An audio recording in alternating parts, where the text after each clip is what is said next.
Buenas tardes a todas, a todos quienes están conectando en este momento al canal de YouTube del Servicio Nacional del Patrimonio Cultural. Les habla Luis Alegría del Museo Histórico Nacional en una nueva actividad que, como de manera particular, ¿no es cierto? Este conversatorio de día viernes 7 de mayo lo hacemos en conjunto con la Unidad de Tráfico Ilícito, ¿no? Y la mesa, ¿no es cierto?, de tráfico ilícito del Servicio Nacional del Patrimonio Cultural, donde además participan varias otras instituciones. Así que para nosotros, desde el Museo Histórico Nacional, sin duda es un agrado trabajar y conversar, reflexionar sobre estos temas que consideramos que son fundamentales en el día de hoy. Y para eso, este es el primer conversatorio del año, ¿no? En un mes especial, además, que es el mes del patrimonio cultural y por tanto completa y absolutamente, ¿no es cierto?, atendible discutir, conversar, ¿no es cierto?, sobre estos temas. Un conversatorio cuyo título es como parte del ciclo de tráfico ilícito, pero en particular sobre el registro y protección de documentos históricos.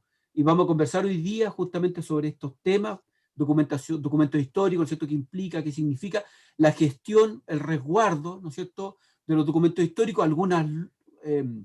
algunos vacíos que tenemos ahí con la legislación, algunas de esas cosas vamos a estar conversando y para eso tenemos a tres especialistas que nos van a acompañar hoy día, ¿no es cierto? Y saludar, por cierto, a Alejandra Araya, del Archivo Central Andrés Bello, Universidad de Chile, ¿no?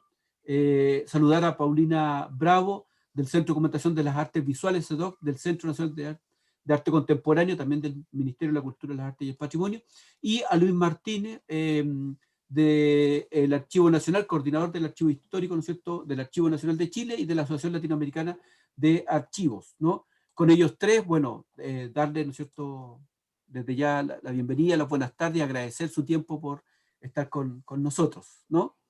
Eh, Solamente explicar rápidamente la metodología para quienes se vienen conectando con nosotros.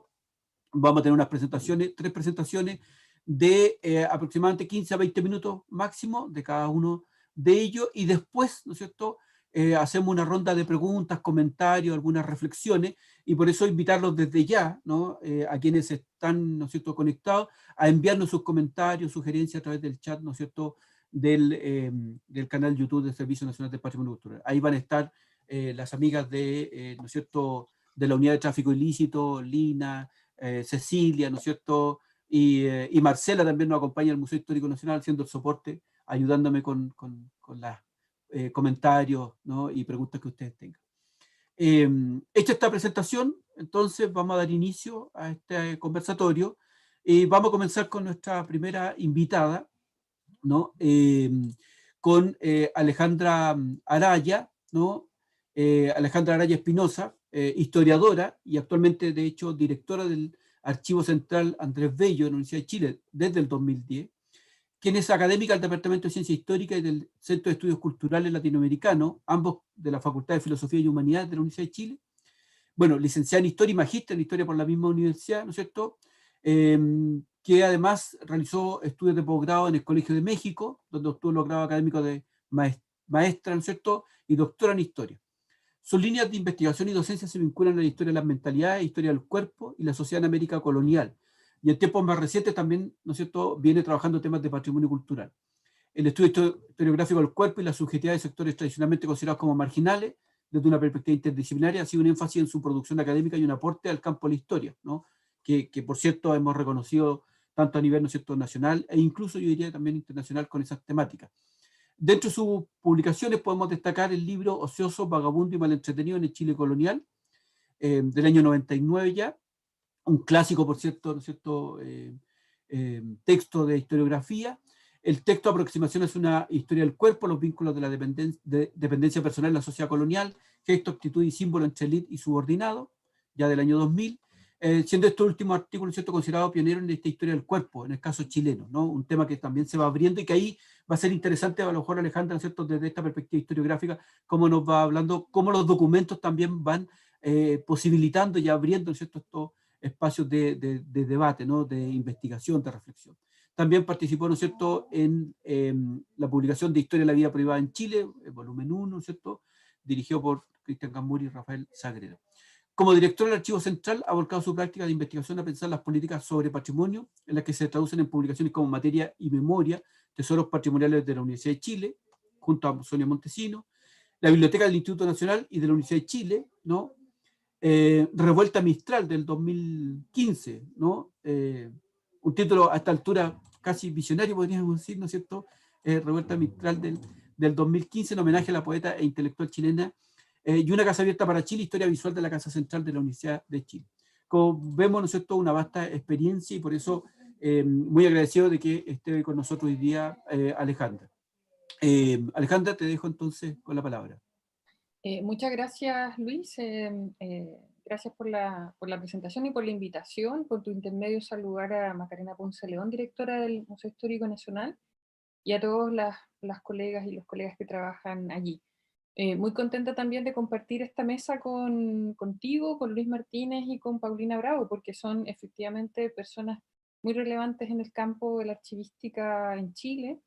Y a propósito del libro Ociosos, Vagabundos y Mal Entretenidos, Luis Martínez fue ahí clave y testigo de todo el trabajo para ese libro, así que siempre aprovecho públicamente de darte las gracias, Luis, por todos tus conocimientos y tu apoyo en esos entonces, en esos años ya pasados. Bueno, respecto del tema, a mí me gustaría en la presentación abocarme a dos dimensiones. Una, que tiene que ver con cómo la experiencia de una labor historiadora, como la que se describió acá, que viene de la historia de las mentalidades, la historia cultural y la historia social, puede aportar a la discusión sobre el patrimonio y a la gestión de los espacios que resguardan patrimonio, en este caso un archivo que es bastante particular. Y lo segundo, presentarles un poco esa propuesta de este archivo, de cómo pensarlo y cómo incide en la práctica, la gestión, yo diría, desde una óptica interdisciplinaria, transdisciplinaria, en la protección finalmente de los bienes patrimoniales, y que esa protección ayuda al freno, al tráfico ilícito, con un caso reciente que a nosotros nos sucedió, ¿cierto?, en el año 2020, 2019-2020, con una pérdida de algunos volúmenes de la colección Neruda, que afortunadamente recuperamos, pero esa afortunadamente creo que obedece a la implementación de una política, ¿no?, y una gestión respecto de las colecciones del Archivo Central Andrés Bello. Entonces, en lo primero, me gustaría mostrarles un poco el sitio del Archivo Central Andrés Bello, que para quienes no lo conozcan, está ubicado en la Casa Central de la Universidad de Chile, acá en Santiago, en el centro de Santiago, en la matriz de la propia universidad, y eso le da una particularidad específicamente al espacio, como su primer depósito, ¿no? O sea, la Casa Central de la Universidad de Chile como un edificio a su vez patrimonial, pero de otro, ¿no? Con ciertas complejidades justamente para la implementación de algunas políticas de resguardo, ¿no? Porque no es un espacio que haya sido habilitado ni pensado con criterios archivísticos contemporáneos, y tampoco de conservación contemporáneos. Lo hemos tenido que poner al tanto de ello en estos 10 años de gestión, lo que ha sido un aprendizaje para mí como historiadora muy fundamental, ¿sí? Entonces, primero, este cruce entre cómo desde las humanidades y las ciencias sociales aportamos a la gestión del patrimonio y a los archivos en específico, a partir de este caso que sería el Archivo Central Andrés Bello, con lo que tengo que partir diciendo que el nombre, desde un punto de vista archivístico, y aquí tengo, ¿cierto?, a grandes colegas al respecto que lo saben bien y lo podrían explicar mejor que yo, la denominación podría confundir en el sentido de que desde un punto de vista administrativo se podría pensar en un archivo, ¿verdad?, intermedio, en el que los documentos de la Universidad de Chile van a dar al Archivo Central Andrés Bello. Quizás en su momento eso fue una idea, cosa que no he podido rastrear, quizás paradojalmente, en la documentación, ni tampoco en la gestión de quienes me precedieron, pero que sin embargo hemos reformulado esa identidad del Archivo Central Andrés Bello, que viene de 1994, a partir de un trabajo, ¿cierto?, de investigación sobre su origen y la naturaleza de los materiales que resguarda. Y digo materiales porque desde un punto de vista archivístico deberíamos hablar de fondos, ¿sí? O series o subseries. Sin embargo, dadas las características de la historia de este espacio y de los materiales que resguarda, en realidad, ¿cierto? Hemos mantenido el nombre de colección que se usa más bien, ¿cierto? En el ámbito de las bibliotecas y de los museos. No es menor esto porque en el fondo este ha sido un trabajo largo en el que han concurrido muchísimas personas de distintos ámbitos a los que les fuimos consultando en sus inicios con Sonia Montesinos, ¿cierto? Quien me invitó en primer lugar a formar parte del Archivo Central Andrés Bello. Yo estoy en la dirección desde el año 2010. Y, y es importante porque en el fondo es un cruce de lenguajes, ¿verdad?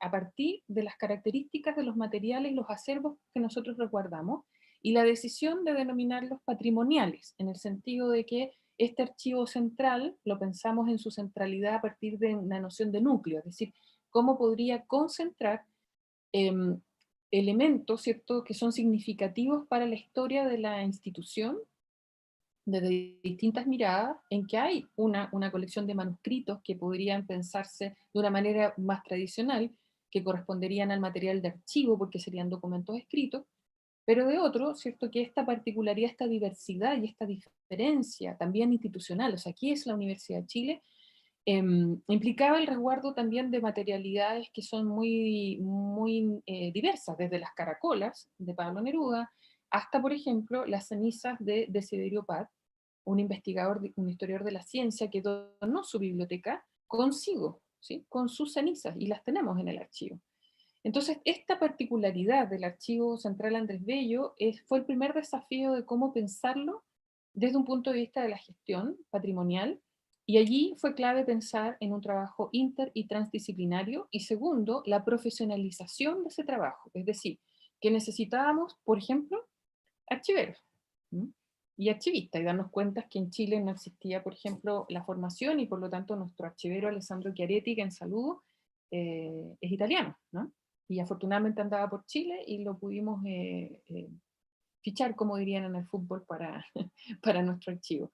Pero asimismo, los profesionales de la bibliotecología, que eran quienes estaban a cargo del espacio, porque el archivo, antes de ser nombrado archivo en el año 94, era la Biblioteca Central de la Universidad de Chile, eran quienes estaban a cargo, ¿cierto?, de la gestión de esa información y de su clasificación, ¿no?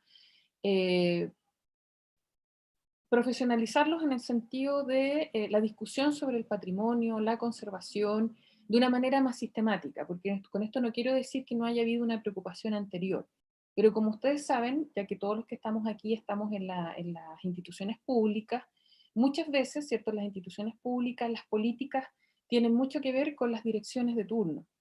Eso es algo que deberíamos también modificar, ¿verdad? Como una política pública debería tener una continuidad en el tiempo, independientemente de quienes estamos a cargo de los espacios, y eso es algo que también hemos intentado avanzar al interior de la Universidad de Chile. Esperamos no solo para el Archivo Central Andrés Bello, sino que también para su red de museos y su red de bibliotecas, ¿no? En ese sentido, el Archivo Central Andrés Bello no concentra todo lo que la universidad produce, porque a eso es lo que quiero apelar con esta primera parte. Una universidad es una institución compleja, que tiene investigación, que tiene extensión, que tiene cierto docencia. Por lo tanto, ahí la pregunta desde un punto de vista archivístico de qué es lo que se resguarda como archivo, es interesante, ¿cierto? O sea, por un lado tendría que estar los archivos administrativos, pero resulta que esa es una parte del funcionamiento de una universidad importantísima, evidentemente, y a la que le hemos prestado menos atención, quizás como universidad y como muchas instituciones públicas, que efectivamente terminan en bodegas, ¿cierto? Muchos de sus papeles, si no en la basura. Pero de otra parte, ¿cierto?, está esta actividad compleja de una universidad que tiene todas estas dimensiones. Entonces, ¿qué guardar? ¿Y cómo guardar, por ejemplo, en el ámbito de la extensión, que incluye el arte, eso, ¿no? Y si irá efectivamente a los museos o no que tiene la universidad. Es una pregunta que atraviesa todas las universidades públicas de América Latina. Entonces, si miramos, lo que les quiero mostrar para esta primera parte y cerrarla y pasar a la segunda, que tiene que ver con el caso. Si yo les muestro aquí la página del sitio web del archivo, que les invito a conocerlo, elegí esta parte que se llama Entrañas de Bello, que justamente tiene un elemento, quizás de un punto de vista más poético o estético, aludir a que el Archivo Central Andrés Bello representa esta historia interna, ¿verdad?, pero muy profunda, de la Universidad de Chile, porque tiene estas bibliotecas personales de, ¿cierto?, de sus intelectuales más conocidos, como el propio Andrés Bello, o en sus manuscritos, o de Pablo Neruda, ¿cierto?, y recientemente hemos podido adquirir la del profesor Humberto Giannini, por ejemplo, que dan cuenta de la historia de la universidad desde un punto de vista cultural amplio, ¿sí? Pero también, sí, y eso lo dividimos en unas categorías que son muy discutibles, como la de tesoro, por ejemplo, ¿no?, patrimonial, pero que alude a la singularidad, por ejemplo, la curiosidad y el representativo. Les quería mostrar esta parte porque no les voy a hacer una visita guiada por el sitio, porque la idea es que lo exploren, pero para que vean lo que les comento respecto a la diversidad, es decir, tenemos partituras musicales, tenemos manuscritos, fotografía, un gran que hemos estado abocados los últimos 5 años a la puesta en valor, ¿cierto? Y la digitalización de nuestro acervo de más de 75.000 negativos fotográficos, y de ir poniéndolos a disposición en la biblioteca digital de la Universidad de Chile. Entonces nosotros, al ser una institución como universidad, en tanto archivo, tenemos la posibilidad de administrar ese patrimonio y gestionarlo desde el punto de vista de la difusión y el acceso desde las plataformas institucionales como la Biblioteca Digital de la Universidad de Chile, desde la cual derivamos desde nuestro sitio, pero también, ¿cierto?, implementamos en nuestro sitio lo que llamamos estas galerías, que si voy a pinchar esta ficha, ¿cierto? Tenemos aquí libro que pertenece precisamente a la colección Neruda, con este formato que le llamamos fichas de puesta en valor, que justamente es un trabajo inter y transdisciplinario que presenta en un sentido de pieza, ¿no?, de pieza, la- eh, un objeto, ¿cierto? Un libro o un documento que tiene, ¿cierto?, una bibliografía eh, de referencia, que tiene link al acceso a la biblioteca, ¿cierto?, digital, que tiene créditos, ¿verdad?, de quienes han trabajado en esto, desde quien tomó la fotografía hasta, ¿cierto?, en este caso necesitamos la asesoría y traducción, porque era un texto, ¿verdad?, en ruso, y que está en permanente elaboración, es decir, siempre estamos trabajando en investigación para poder poner a disposición del público, ¿cierto?, de los usuarios y las usuarias, con cada vez mayor información el material. ¿Por qué es relevante esto, no? Y aquí voy a mostrarles las áreas. Este trabajo lo podemos hacer al organizarnos en 3 áreas que han sido parte de la profesionalización del trabajo: la de bibliografía y archivística, ¿no?, la de conservación y patrimonio, que incluye las actividades del laboratorio propiamente tal, que está especializado en papel, porque es el material más abundante del archivo, y una unidad gráfica digital y un taller técnico, que son los encargados de generar un ciclo virtuoso entre la conservación, ¿no?, y los soportes de conservación adecuados a cada materialidad, lo que también implica investigar y resolver problemas de acuerdo a las características específicas de los bienes. Y el área de investigación patrimonial, que tiene estos dos elementos de investigación y educación y extensión, pero todas se conectan entre sí para llegar a esta forma de visibilizar y dar a conocer el patrimonio en estas llamadas fichas de puesta en valor, que se pueden descargar, ¿cierto?, y utilizar con otros fines.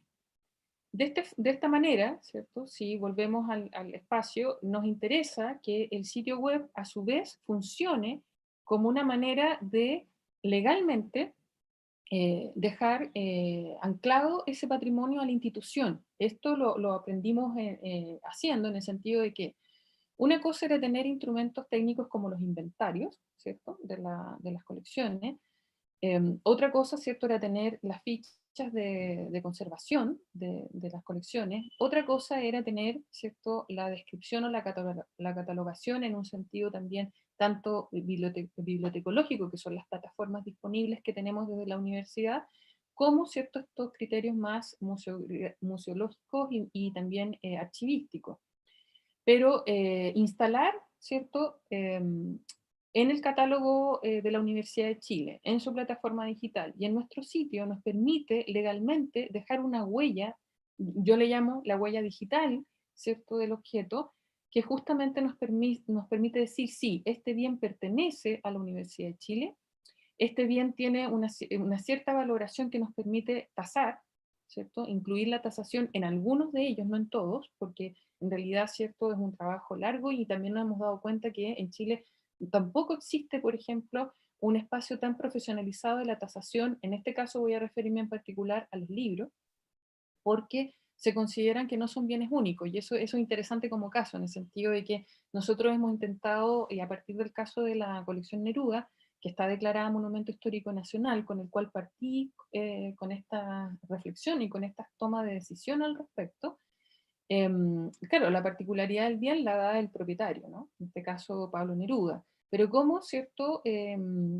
Certificamos, y en este sentido, ¿cierto? Desde un punto de vista archivístico, documental, que ese bien, ¿cierto?, le pertenecía a Neruda. Es importante hacer la historia de la custodia, ¿cierto? Cómo llegó el bien, tener la copia de los papeles legales con los que podemos documentar, o, ¿cierto?, fabricar un expediente con distintos documentos, ¿cierto?, de prensa, o con los que logremos indagar y recopilar, que certifiquen de alguna manera la propiedad del bien, y realizar el acto administrativo que vincula, ¿no?, a ese bien a la Universidad de Chile, regularizando los protocolos de donación, por ejemplo, ¿no? Entonces, es todo un círculo que finalmente no se ve en este sitio web, que uno podría decir, bueno, que es simpático, que interesante poder acceder al bien, pero que forma parte de una política y de una práctica que permite fijar los bienes a una institución pública que se haga responsable, o a la institución que se haga responsable en caso, cierto, de pérdida o extravío.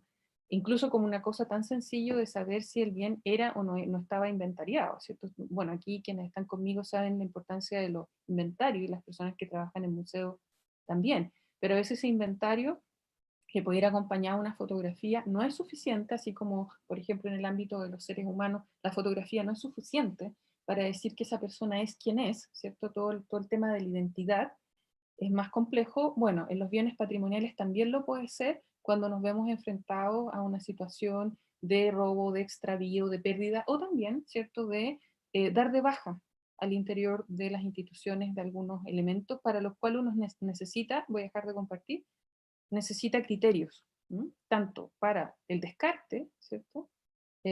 Como también, ¿cierto?, para la adquisición. Entonces esto ha sido un aprendizaje muy, muy interesante, y que también, ¿cierto?, y con esto cierro esta primera parte, si es que ya estoy bien en los tiempos y alcanzo a mostrar el caso. 5 minutos, Alejandra. Perfecto. Em, que espero, y después estoy abierta a las preguntas, pero que es esta simbiosis y este círculo virtuoso que se produce entre un pensar la gestión del patrimonio desde una óptica transdisciplinar e interdisciplinaria, al interior de una universidad que tenemos el compromiso con la investigación, ¿cierto?, con la docencia y con la extensión, y cómo generar prácticas que nos permitan entonces resolver esos problemas, por ejemplo, como la fijación legal de un bien a la institución que lo custodia. Y entonces, esto nos sirvió mucho para cuando enfrentamos por primera vez una situación compleja de extravío o robo. ¿Por qué lo digo así? Porque todavía la Fiscalía no nos da ninguna información respecto a la investigación sobre, ¿cierto? Entraron, digamos, al Archivo Central Andrés Bello, y constatamos en una de estas visitas regulares de mantenimiento y conservación a los espacios, ¿cierto?, del archivo, que habían desaparecido, ¿no? Esto en un contexto como de alteración de la vida cotidiana de la universidad, no era, obviamente que cuando estamos nosotros in situ, ¿cierto?, se regula de mejor manera esto, pero por ejemplo hoy en día en pandemia, en el que no estamos entrando de manera regular al espacio, todo este protocolo de revisión y de cotejo entre los instrumentos técnicos y físicamente los bienes es relevante para poder saber efectivamente, por un lado, claro, cómo están conservadas las colecciones y que no se estén deteriorando por ausencia, como también, ¿cierto?, la seguridad desde el punto de vista de un robo, ¿cierto?, o una pérdida. Entonces aquí les quiero mostrar eh, parte de... Déjenme un segundo que se me desapareció.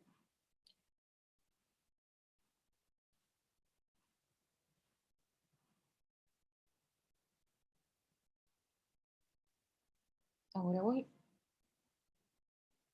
Ahora sí.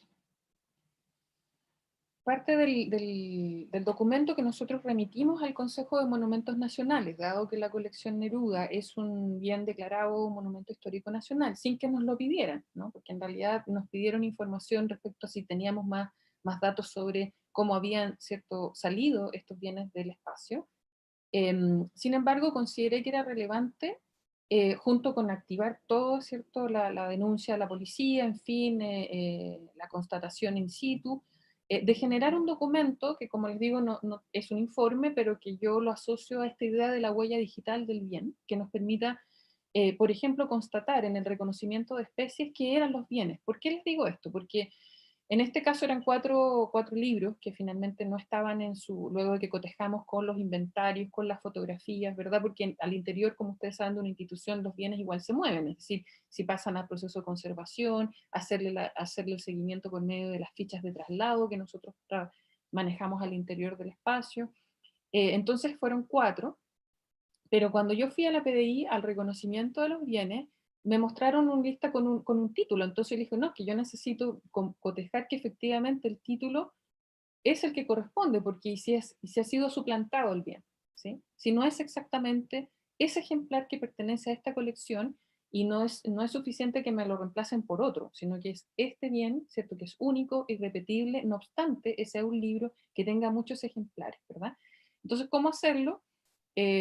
Con los distintos instrumentos que teníamos, elaboramos este documento que partía, por ejemplo, por mostrar aquellos sellos que identificaban a la colección, como el timbre este de tinta azul, que está diseñado por el propio Neruda, el ex libris de la biblioteca cuando ingresó al archivo, y luego, ¿cierto?, estos listados con las distintas signaturas, ¿no? O sea, en la universidad, como es un libro, pasa por el sistema de biblioteca, por lo tanto trabajamos con las asignaturas, código de barra, pero luego, ¿no?, y la fotografía, ¿cierto?, que teníamos disponibles del material, em, que nos permitiera certificar, porque resulta que cuando los libros se perdieron, se llevaron el libro, pero no se llevaron, por ejemplo, si lo ven aquí, este código de barras que tiene una asignatura, tiene un soporte que se diseñó en conservación para no dañar el libro con los pegamentos de los códigos que habían quedado en el suelo, ¿sí?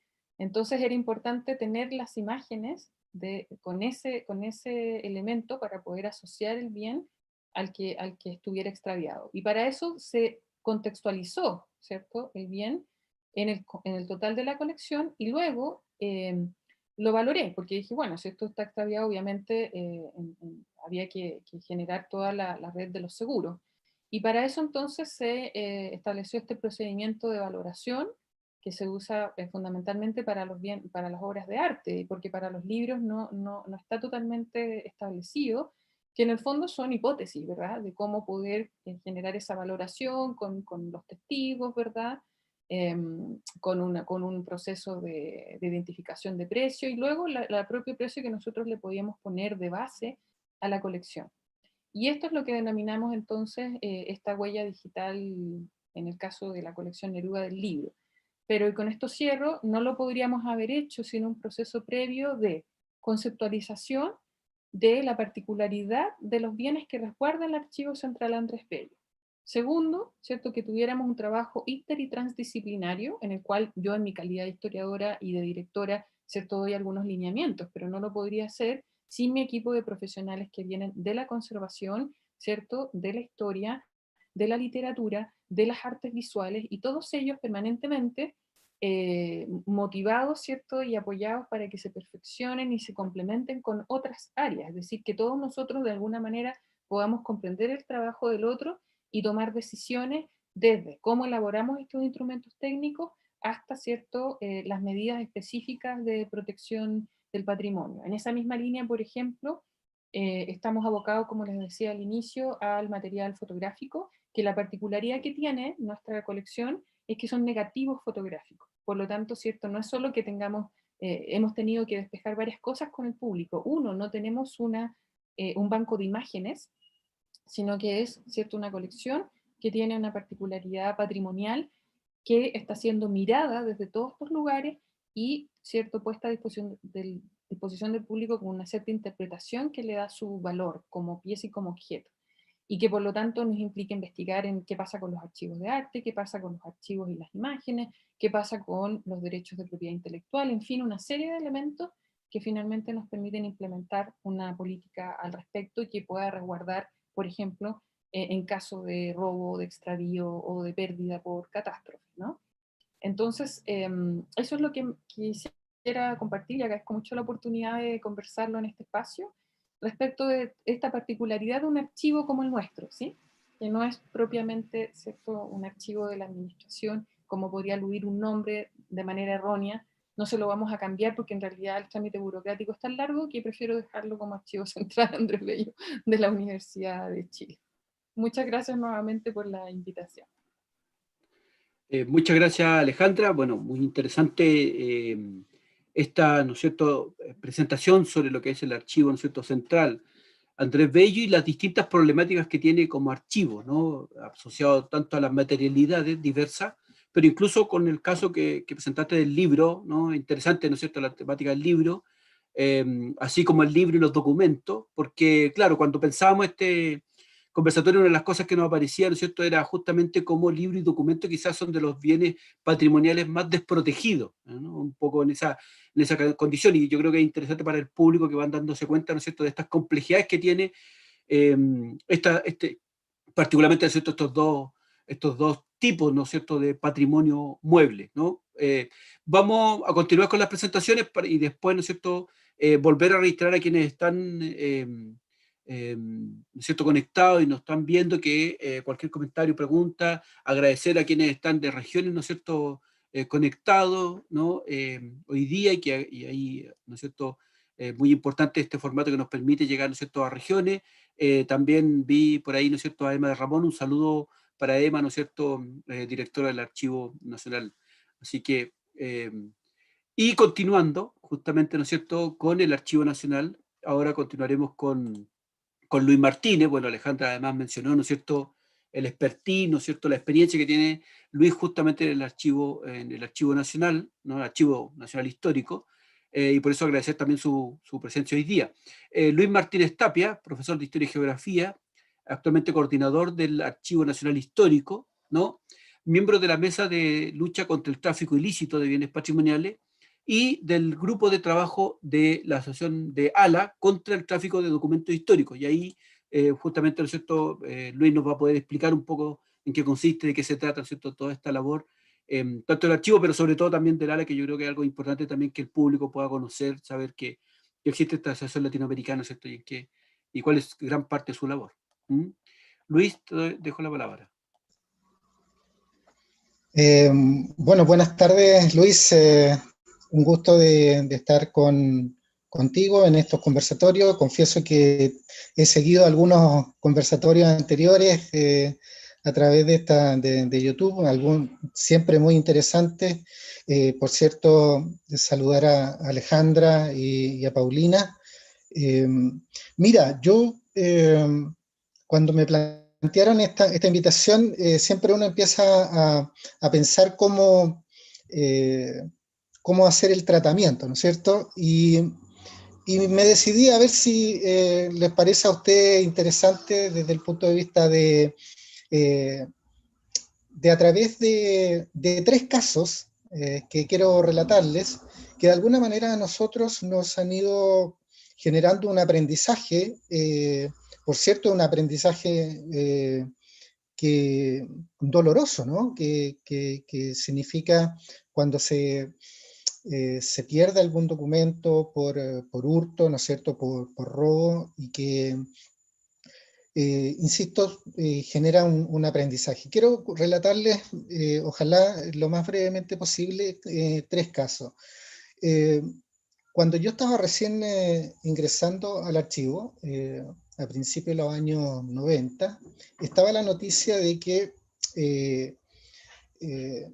en Londres se estaban vendiendo unas cartas de Bernardo Higgins, ¿cierto? Y que este aviso digamos, a Chile, al Archivo Nacional, lo hizo un historiador que después iba a ser el director del Archivo Nacional, don Jorge Hidalgo, que él estaba en Inglaterra en ese momento, ¿no es cierto? Y me imagino que por por la prensa, vio que una casa de antigüedad estaba ofreciendo unos documentos chilenos, ¿no es cierto?, unas cartas de O'Higgins, y dio rápidamente aviso al director de la época, don Javier González Echenique, de esta situación. Felizmente se reaccionó rápidamente y se pudieron recuperar, eran cerca de 20 documentos, ¿no es cierto? Y bueno, como les digo, esa situación, esos documentos se lograron recuperar, y luego de la investigación propiamente tal que se hizo en Chile, se determinó que a través de los encuadernadores que trabajaban en el Archivo Nacional, ¿cierto? Cuando estos documentos se fueron a encuadernar nuevamente para arreglar probablemente el deterioro que habían sufrido la encuadernación, bueno, en ese momento se extrajeron estos documentos y después llegaron a este mercado. Imagínense ustedes, llegaron hasta Inglaterra. El primer caso, creo que ahí ya uno va dando pista de cuáles pueden ser las situaciones al interior de las instituciones archivísticas que pueden ser una vía de hurto de los documentos de historia. El segundo caso sucedió, y aquí vinculo a la Biblioteca Nacional. Probablemente más de alguno de ustedes conoció la unidad de los archivos especiales en la Biblioteca Nacional, que reunía el fondo del presidente Domingo Santamaría, tanto su archivo como su biblioteca personal. Digamos, un fondo documental de real relevancia, de documentación del siglo XIX, tanto personal como del gobierno, ¿cierto? Y toda la trayectoria política del presidente Santamaría. ¿Sí? Y el fondo Sergio Fernández Larraín, ¿no es cierto?, este historiador, digamos, conservador, que muy amante de los documentos, logró durante toda su vida reunir un acervo, pero riquísimo, de documentos desde el periodo colonial hasta principios del siglo XIX. Probablemente después de Medina, este fondo sea uno de los más ricos, digamos, que tiene el país. Bueno, en un momento determinado, ¿no es cierto?, un historiador estaba haciendo una investigación, estaba preparando un artículo, yo recuerdo, para el Mercurio, sobre José Miguel Carrera, y en este fondo Sergio Fernández Larraín había un documento que era un pasaporte de José Miguel Carrera. Bueno, hizo todas las gestiones para sacarle una fotografía, y cuando, digamos, ocurrió, digamos, el día que llegó con el fotógrafo para sacarle una fotografía a este documento, no lo encontró. Bueno, dio aviso, se buscó el documento y se digamos, constató que no estaba ni extraviado, ¿no es cierto?, no estaba mal ubicado, sino que había sido, digamos, robado. Bueno, nuevamente vino el aviso a las autoridades correspondientes de la Biblioteca Nacional, de la ex-DIVAM, etcétera, etcétera. Bueno, sumario. Ese sumario recayó, ¿no es cierto?, sobre, para desarrollar y investigar esta situación, recayó en el archivo histórico, ¿no es cierto?, en el equipo que trabajábamos en ese momento. Bueno, hicimos las consultas iniciales al respecto, visitamos el depósito, revisamos los instrumentos, ¿no es cierto?, los catálogos, las bases de datos, y obviamente focalizado en el documento, en este pasaporte de José Miguel Carrera. Bueno, se constató lamentablemente esa pérdida, pero en esta revisión, me acuerdo que uno de nuestros colegas se dio cuenta de que la numeración de las piezas a veces cambiaba la caligrafía, ¿no? Empezamos a revisar más de fondo y lo que constatamos lamentablemente ahí era que se habían hurtado muchas más piezas y la persona que había, digamos, hecho esto, como una pieza documental puede constatar, digamos, incluir varias hojas, varias fojas le decimos nosotros, lo que había hecho para, digamos, hurtar una pieza, había renumerado, digamos, una de las piezas anteriores. En síntesis, me acuerdo que en esa oportunidad tuvimos que pasar cerca de 3 o 4 meses en ese depósito haciendo un chequeo, ¿no es cierto? Un cruce de la información que señalaban las bases de datos, los catálogos con las piezas. Digamos, el resultado fue lamentable. Eran más de 200 piezas, tanto del fondo de Sergio Fernández Larraín como del fondo Domingo Santamaría, que se habían robado. Bueno, rápidamente digamos, la Policía de Investigaciones hizo gestiones, en algún momento se logró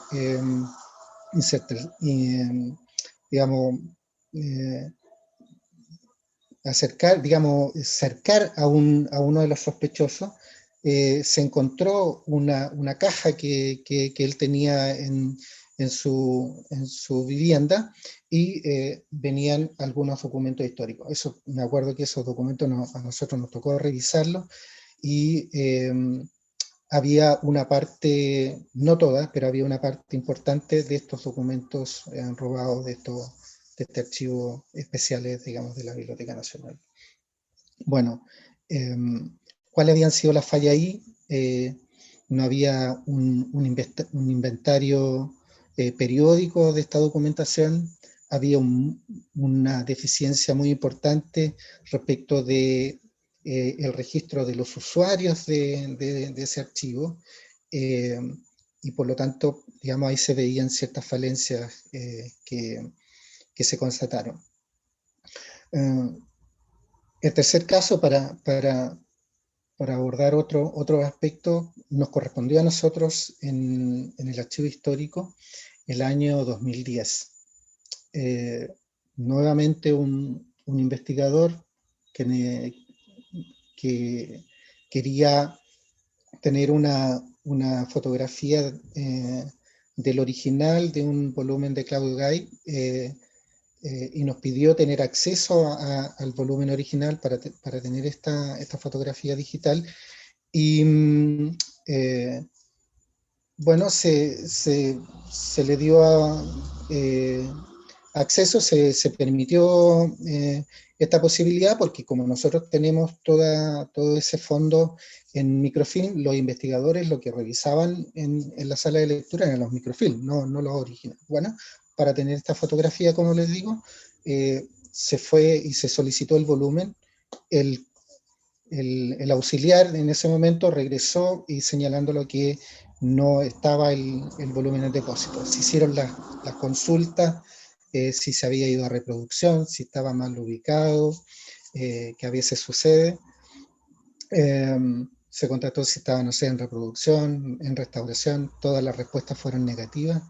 Bueno, lo que hubo que hacer, ¿no es cierto?, inmediatamente dar aviso al director de aquel momento, a la DIVAM también, ¿no es cierto?, y a la Policía de Investigaciones. Lamentablemente en ese momento también rápidamente nos percatamos que no era solo un volumen, sino que eran cerca de 20 volúmenes del fondo Claudio Gay que, digamos, habían digamos, desaparecido. Las investigaciones, sintetizó digamos, el relato. La investigación arrojó que una persona que hacía unos trabajos internos de manera temporal en el archivo y una funcionaria se habían coludido, por así decirlo, con un locatario del Persa Bio Bio, ¿no es cierto?, para venderle estos libros y posteriormente, bueno, ingresar a este tráfico ilícito de documentos. ¿Cómo sucedió eso? Bueno, esta persona, ¿no es cierto?, que hacía este trabajo temporales, tenía acceso libre a los depósitos, porque, digamos, su labor consistía en ir a buscar documentación, llevarla a una oficina para que se describiera, ¿cierto? Y por lo tanto, como tenía que hacer todo ese movimiento, él en la mañana obtenía las llaves y circulaba libremente por nuestro interior durante todo el día. Bueno, nos contestamos eso. Felizmente se pudieron recuperar prácticamente todo, solo un volumen no pudo recuperarse, y bueno, ahí tenemos otro caso. Cuento estos casos porque que no son para nada agradables, son en lo personal, especialmente el último, siempre ha significado un gran dolor que se haya producido eso, pero como les digo, también ha significado un aprendizaje respecto de este tema de los robos, de los hurtos, de bienes patrimoniales que, bueno, luego se salen al mercado y siempre hay gente dispuesta a adquirirlo. ¿Cuáles son un poco las enseñanzas que digo yo? Que los documentos históricos, y por cierto los documentos que resguardamos los archivos, son de un interés creciente en el mercado de las antigüedades, en el mercado de los documentos históricos. Las dinámicas internas de los archivos es muy importante tenerlas en consideración. Incluso yo diría que son más relevantes estas dinámicas internas, tanto del personal como de la infraestructura que disponen los archivos para el resguardo adecuado de estos acervos.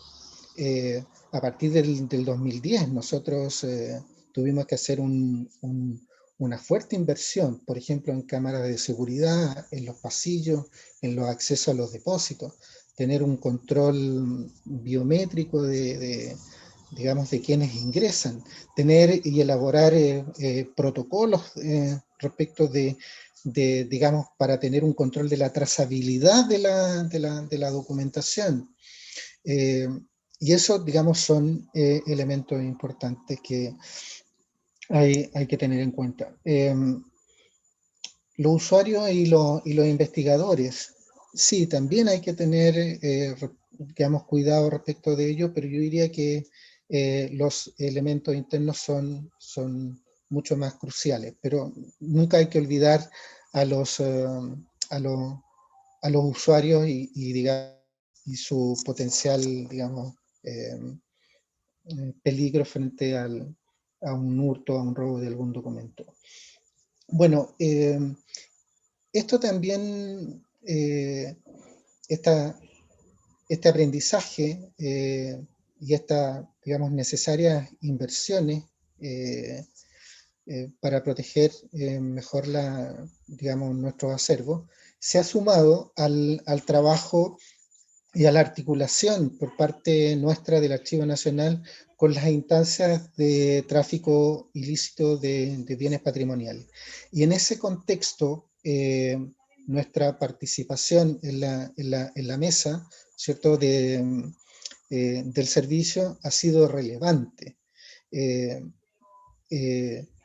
Como decía Lina en su presentación, en una conversación inicial, lamentablemente el tema documental y el tema bibliográfico nos hemos ido incorporando tardíamente a esta instancia, pero bueno, felizmente ya hace 4 o 3 años lo hemos hecho, y por lo tanto ahí se ha hecho una labor. Nos ha tocado, por ejemplo, con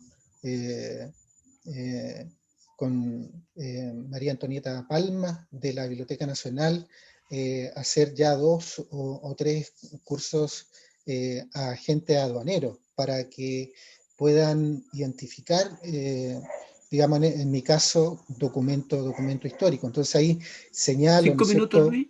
Ya. Luis. Sí. ¿No es cierto?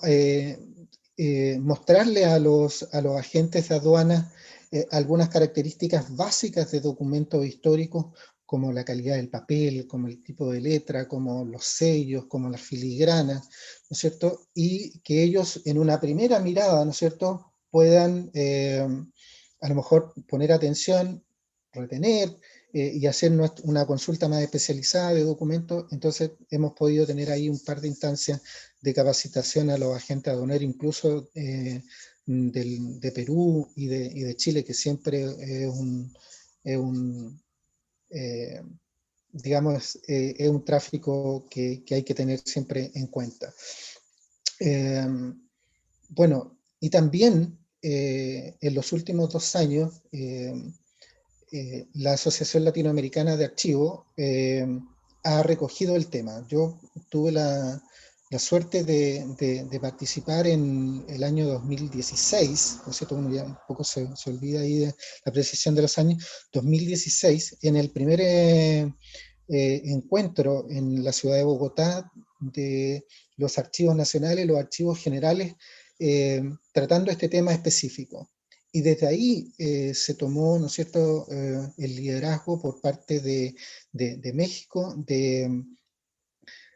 sobre este tema del tráfico ilícito de documentos históricos, y desde ahí, ¿no es cierto?, con la última dirección, digamos, de ALA de Emma de Ramón, se estructuró este equipo de trabajo. Hemos estado reuniéndonos mensualmente el último año y medio. Se han realizado más de 30 reuniones en las cuales los objetivos son, por ejemplo, la recopilación de toda la legislación de cada uno de nuestros países, empezar a estudiar esa legislación, cómo se puede homologar, tanto en el lenguaje, pero también en respecto de qué es lo que entendemos como documentos de archivo, como documentos históricos, que son dignos de una mayor protección, etcétera, etcétera. Se han realizado conversatorios, ahí los directores de los archivos centrales y los archivos generales tuvieron una conversación sobre este tema. También se hizo otro conversatorio con las casas de antigüedades, las casas que venden bienes patrimoniales y también documentos históricos, de bueno, cómo ven ellos este tema, cuáles son sus políticas de resguardo frente a un documento que le ofrecen y que ellos después ponen en el mercado, si es que le han hecho la trazabilidad, si es que saben el origen de cada uno de sus documentos, que no sean documentos protegidos por las legislaciones de los respectivos países, etcétera, etcétera. Entonces, esa es, yo quería contarle estos casos. Ya podemos tal vez a través de las preguntas dar algunos aspectos desde el punto de vista legal en el caso específicamente de Chile. Eso, gracias. Gracias, Luis. Bueno, sin duda una historia compleja, ¿no es cierto? Como tú lo mencionaste, incluso una historia un poco triste, pero necesaria de conocer, por lo que implica, ¿no es cierto?, cómo nos sensibilizamos frente, ¿no es cierto?, a estos temas y a partir de eso, como tú dices, ¿no es cierto?, cómo se sacan lecciones, ¿no?, de estas, ¿no es cierto?, distintas experiencias.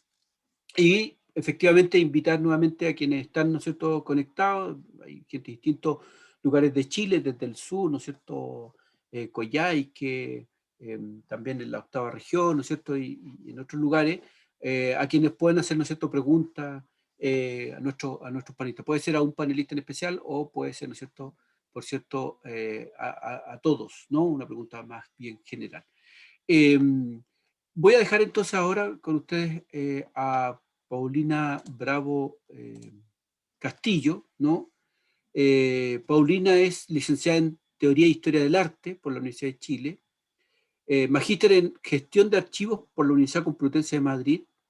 Es docente también del Diplomado de Postítulo en Archivística, preparado y dictado en conjunto por la Universidad de Chile y el Archivo Nacional de Chile, ¿no? Que ha sido una iniciativa bien importante, bien significativa para cubrir en cierta forma, ¿cierto?, un vacío que había sobre este tema de formación, ¿no es cierto?, en el caso chileno. Así que también saludar, ¿no es cierto?, esa iniciativa.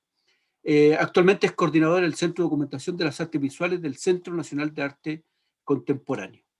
Paulina, bien, gracias por tu tiempo y te dejo la palabra entonces. Gracias, Luis. Voy a compartir pantalla para ver si puedo apoyarme en algunas imágenes para ir más veloz. A ver. ¿Se ve bien? Sí, súper bien. Ya, súper. Bueno, como les contaba Luis, formo parte del equipo del Centro Nacional de Arte Contemporáneo, que es una iniciativa del Ministerio de las Culturas, las Artes y el Patrimonio, inaugurado el 2016. Y dentro de la misión del centro, que la misión del centro es promover y estimular la creación, experimentación y comprensión del arte contemporáneo en Chile, se inserta el Centro de Documentación de las Artes Visuales, del cual soy coordinadora, que es una plataforma para la documentación, investigación y difusión del patrimonio del arte contemporáneo nacional. Entendemos entonces que bajo esta misión bastante amplia, el tema de los archivos es algo muy relevante en el CEDOC. Cuenta el CEDOC con colecciones bibliográficas, también algunos fondos de archivo, y ha sido una temática que ha sido transversal, digamos, desde sus inicios, el año 2006, si no me equivoco, para poner, digamos, en conversación el tema de los archivos de arte, ponerlo sobre la mesa para poder definir algunas políticas y algunas temáticas necesarias para su protección. Bueno, le quiero dar las gracias por la invitación a la unidad y mesa de tráfico ilícito. Creo que es un tema muy relevante para los archivos y según estuve viendo en la normativa que regula, digamos, esta protección, como que los archivos se han ido sumando de a poco a este concepto de bien mueble que hay que proteger. Es así como se empieza primero pensando en los monumentos, luego se van a incorporar otras, digamos, especificaciones como de monumentos naturales o de santuarios de la naturaleza, luego objetos, y luego dentro de estos objetos y otros van a aparecer los archivos poco a poco, situándose también como un bien que hay que proteger. Solo especificarles que dentro de este centro de documentación hay una intención de ser una plataforma en la cual se discutan estas cosas, por lo que nos parece muy interesante ver el tema del tráfico ilícito, que he querido enfocarlo en esta pequeña presentación relativo al arte contemporáneo. Así que espero que aportemos algunas cosas para la conversación. Como la temática es el registro y la protección de documentos históricos, lo que quise hacer en el ejercicio de preparar esta reflexión es ver qué denominaciones tenemos hoy en Chile, y quiero revisar solo 2 ejemplos, tampoco creo que existan muchos más, pero estos 2 ejemplos como significativos de cómo mencionamos y cómo denominamos a estos archivos históricos que tendrían una protección legal específica. Entonces, mirando el trabajo que desarrolla el Consejo de Monumentos Nacionales, existe esta categoría de monumentos históricos, en las cuales, aquí viene yo lo que les mencionaba antes, que son monumentos históricos, las ruinas, lugares, construcciones y objetos de propiedad fiscal. Entendemos que en ese objeto se entrecuela esto de los archivos. En muchas partes se menciona objetos entre otros. Y también vamos a ver, como lo decía Alejandra Araya en su presentación, que esta diferencia entre objeto y documento también ha segregado bastante la visión y conceptualización de los archivos, pero bueno, eso lo veremos más adelante.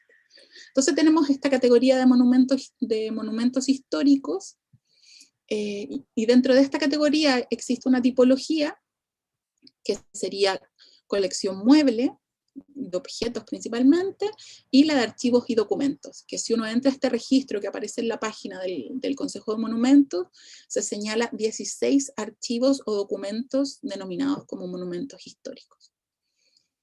Es interesante hacer esta visualización, yo dejé varios fuera, pero ¿a qué le hemos llamado, digamos, a qué le hemos dado esta denominación de monumento histórico relacionado con los archivos?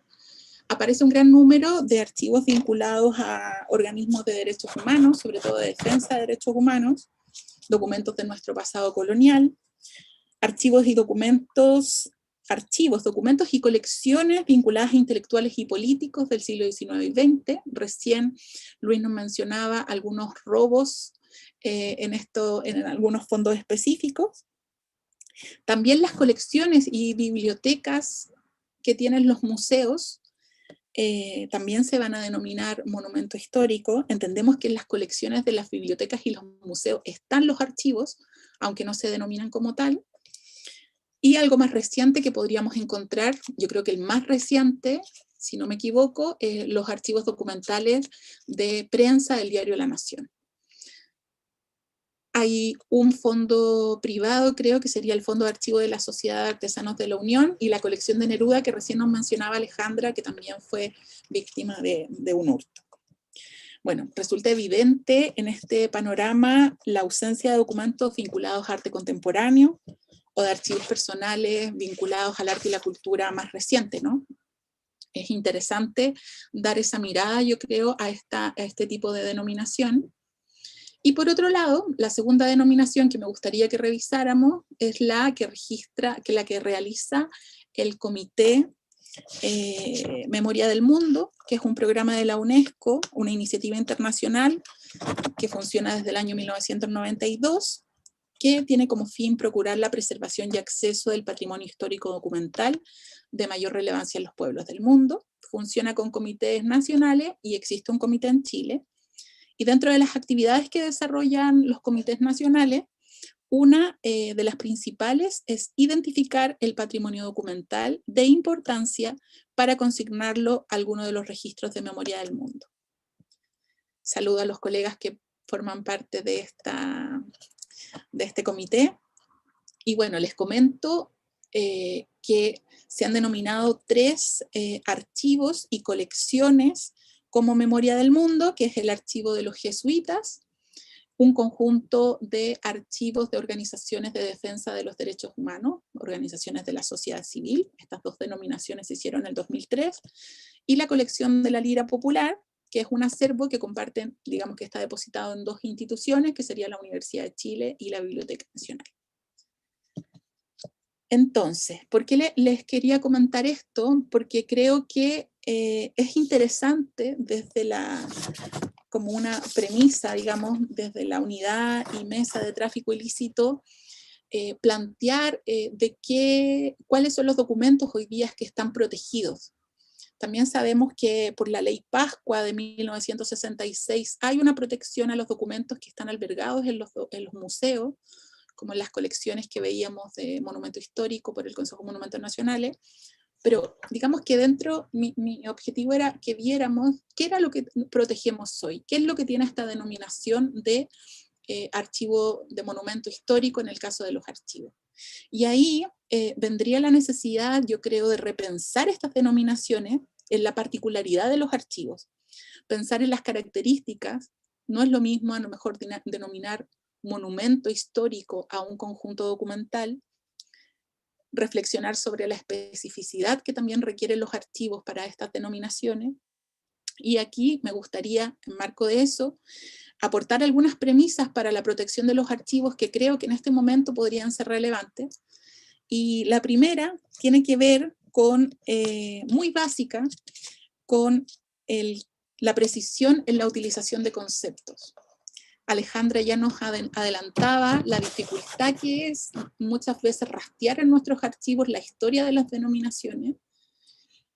Por muchas décadas no existió formación archivística, entonces encontramos archivos que en realidad son fondos y colecciones que en realidad no son archivos, y todo esto lleva, digamos, a una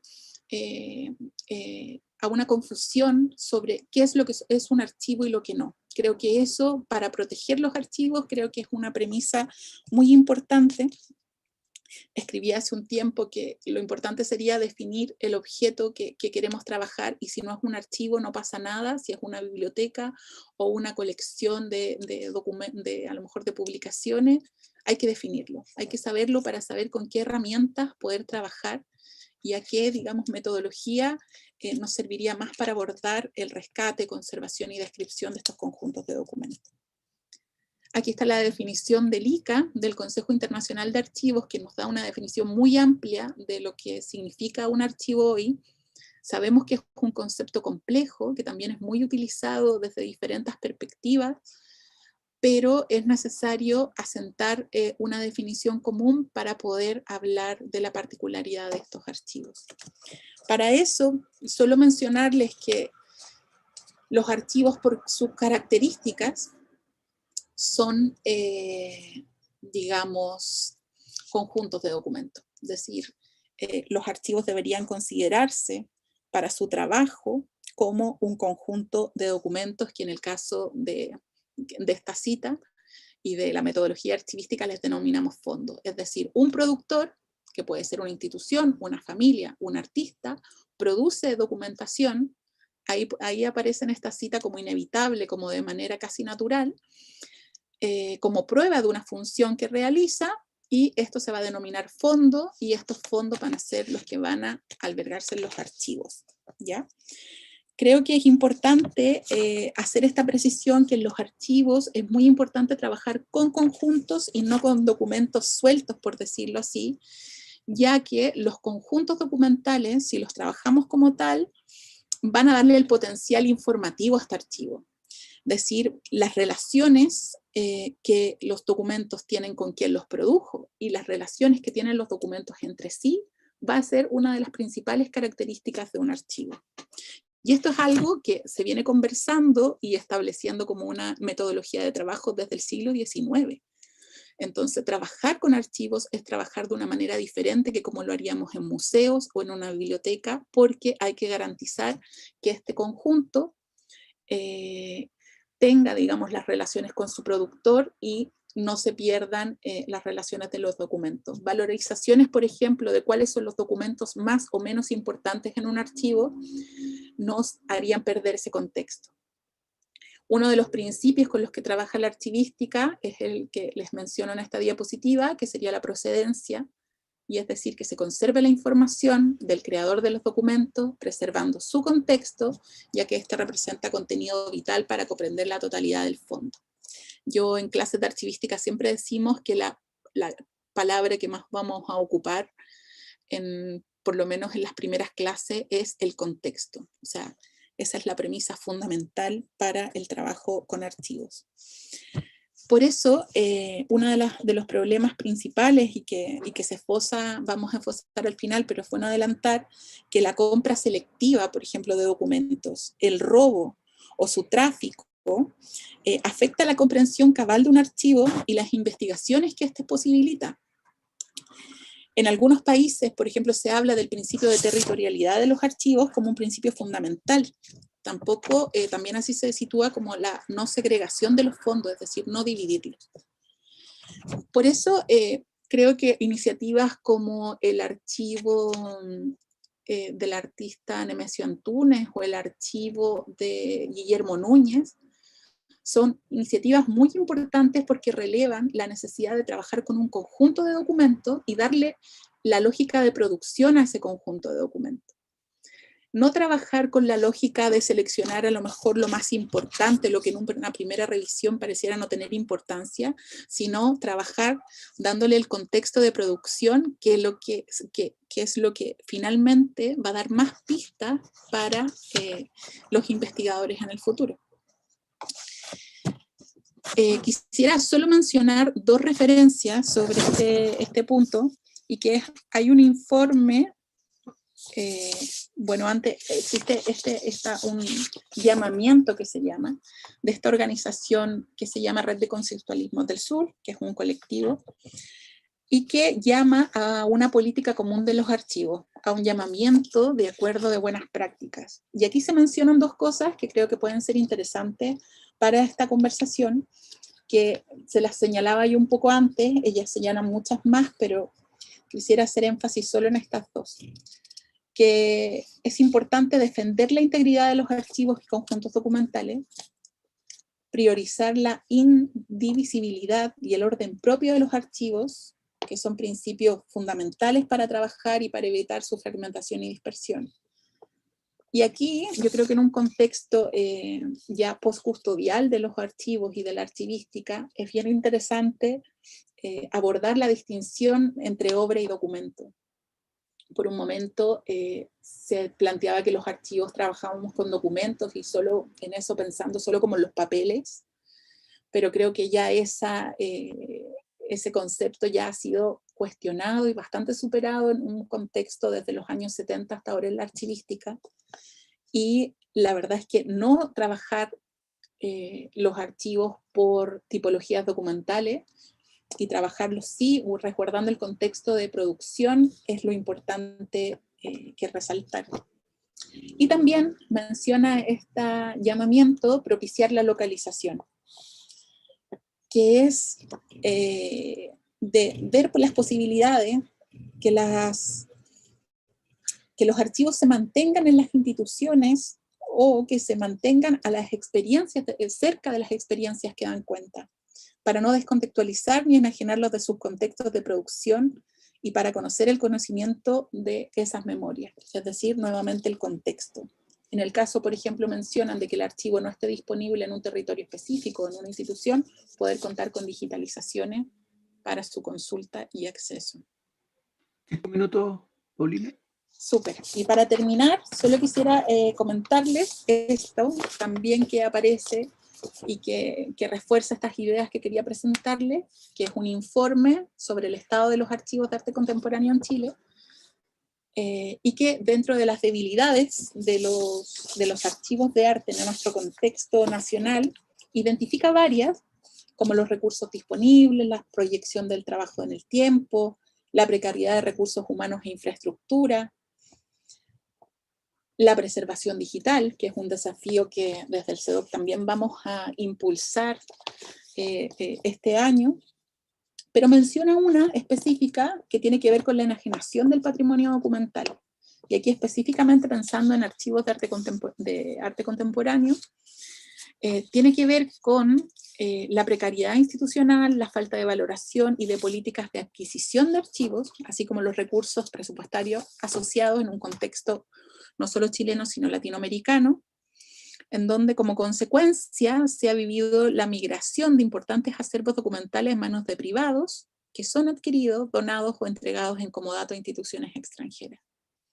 Si bien estas instituciones se menciona que ofrecen las condiciones para su preservación y puesta en acceso, obviamente que un archivo chileno de un artista viaje al otro lado del continente para poder ser preservado, es una merma al patrimonio cultural y al patrimonio documental, en este caso específicamente de los archivos. Yo creo que esa es una preocupación que hay que tener en mente, que tiene que ver también con estas selecciones de documentos o esta no visión de fondo de que los archivos tienen su potencial investigativo y se definen como conjuntos.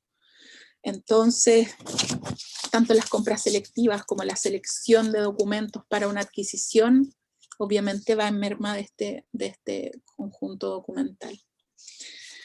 Bueno, solo mencionarles que desde el CEDOC, y que ahí aprovecho de saludar a mis compañeras y compañeros del Centro Nacional de Arte Contemporáneo, y específicamente del CEDOC, insistiremos en posicionar a los archivos como un eje fundamental de nuestro trabajo, y persistiendo sobre todo en la activación de redes de trabajo. Yo creo que son fundamentales, como en esta instancia de conversación, ver el tema de los archivos de artes visuales con el objetivo de posicionar nuevas fuentes para la construcción de memoria e historia del arte contemporáneo nacional es un gran desafío, así que vamos a seguir insistiendo en este tema y ahí les dejamos la página web y las redes para que si tienen algún archivo, ya estamos trabajando con algunos, de poder ver en conjunto estas políticas que nos ayudarían, entre otras cosas, a evitar el tráfico ilícito o la segregación y no contemplación de criterios archivísticos para su tratamiento.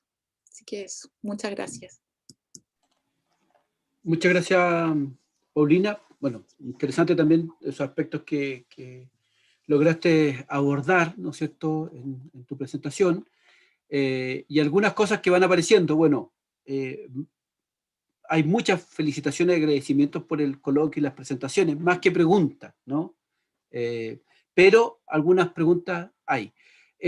Voy a leer algunas preguntas que nos están llegando, y yo tengo una también que me voy a colgar, lo voy a plantear inmediatamente, si no se me va a olvidar. Me voy a colgar bueno, Emma nos hace da felicitaciones, ¿no es cierto?, a los tres, Alejandra, Paulina, ¿no es cierto?, y Luis, que han tocado todos estos temas vinculados al tráfico ilícito, ¿no es cierto?, y se refiere, ¿no es cierto?, al flagelo que nos priva de nuestro patrimonio y de nuestro derecho a la memoria. Entonces, a partir de la presentación de Paulina, quiero dejar ahí planteado un tema. Mi impresión, mi apreciación, es que en cierta forma también, cuando tú mostraste lo de la ley de monumentación, aquellos, ¿no es cierto?, archivos que están declarados, ¿no es cierto?, protegidos bajo la ley, que hay varios de derechos humanos, ¿no? Entonces, una de las cosas que quería preguntar era cómo ¿no es cierto?, la emergencia de archivos por la necesidad de memoria, ¿no es cierto?, vinculada a la violación de derechos humanos, tengo la impresión que reactivó mucho el campo de los archivos también, ¿no? El campo de la documentación. Es como hay una suerte de resurgir, ¿no es cierto?, importante de la discusión de la importancia del archivo a propósito de, ¿no es cierto?, los documentos, la documentación que surgió, la necesidad de la preservación, ¿no es cierto?, de los documentos vinculados a las violaciones de derechos humanos, que además tienen un componente judicial muy relevante, ¿no?, que quizás no necesariamente está en los otros documentos de carácter más histórico. Entonces les dejo planteado esa impresión que yo tengo. Puede ser que a modo de impresión no sea tan así, o cómo la ven ustedes. Y junto con eso, además, algunas preguntas que aparecen aquí. Mónica Pérez para Alejandra pregunta, no sé si es la misma metodología que se utilizó para la valoración de los documentos, pero si no, ¿cómo se podría complementar con la metodología Significance 2.0? No sé si la conoce Alejandra, ¿no es cierto?, que está referida fundamentalmente, ¿no es cierto?, a objetos o colecciones, ¿no?, y que instala esta idea, ¿no es cierto?, de acuerdo con distintos criterios y con la participación como de diversos actores, como distintos actores o criterios también permiten, ¿no es cierto?, la determinación de valor o significado, ¿no es cierto?, de ciertos objetos. Un poco eso. Y, bueno, también Marcela Covarrubia hace una interesante reflexión sobre la idea de, ¿no es cierto?, cómo, tanto en archivística, y ella menciona como arqueología o paleontología, al parecer, ¿no es cierto?, los contextos son muy importantes, y la pérdida de contexto, según parece, ¿no es cierto?, es clave, ¿no es cierto?, en la valoración de los documentos, ¿no?, y por tanto también cómo el tráfico ilícito podría hacerse cargo un poco, ¿no es cierto?, de aquello, ¿no? Bueno, eso, porque hay dos más, pero me parece que podríamos comenzar con una primera ronda de reflexión en torno a estos temas, si les parece. Mantenemos el mismo orden, ¿no es cierto? Comenzamos con Alejandra, Luis, terminamos con Paulina, si les parece.